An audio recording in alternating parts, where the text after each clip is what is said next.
Oktober 2024 het ek geluister na die fluister wat vir my gesê die boertruip sal oké wees.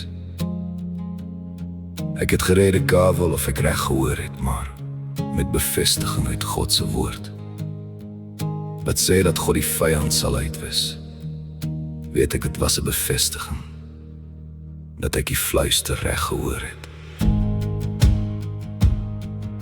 Die pad was lank en die stof het hoog gestaan.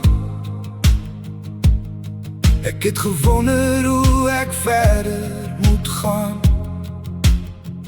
In die stilte van die nag het 'n stem gekom. Nie meer twyfel nie, ek is nie meer stom. Die vrees het gewyk voor die lig van die dag. Ek het geweet daar is 'n groter krag. Voel die ritme, voel die vuur.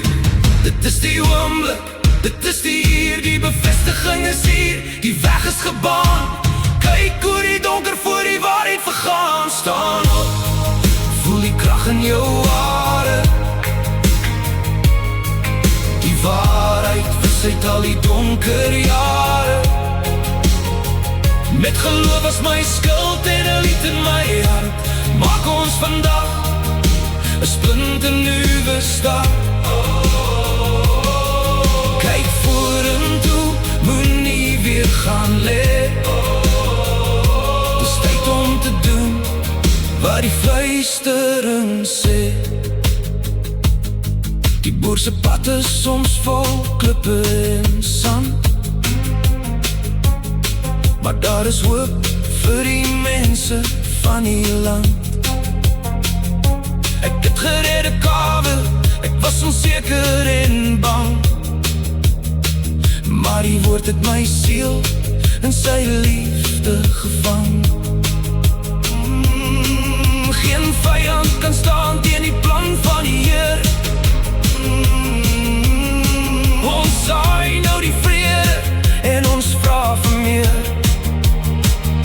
Kyk binne in jou hart, daar lê die krag. Kyk op na die hemel, daar wag die mag. Kyk rondom jou, sien die mense se nood. Die genade van bo is oneindig groot. Staan op, voel die krag in jou hare.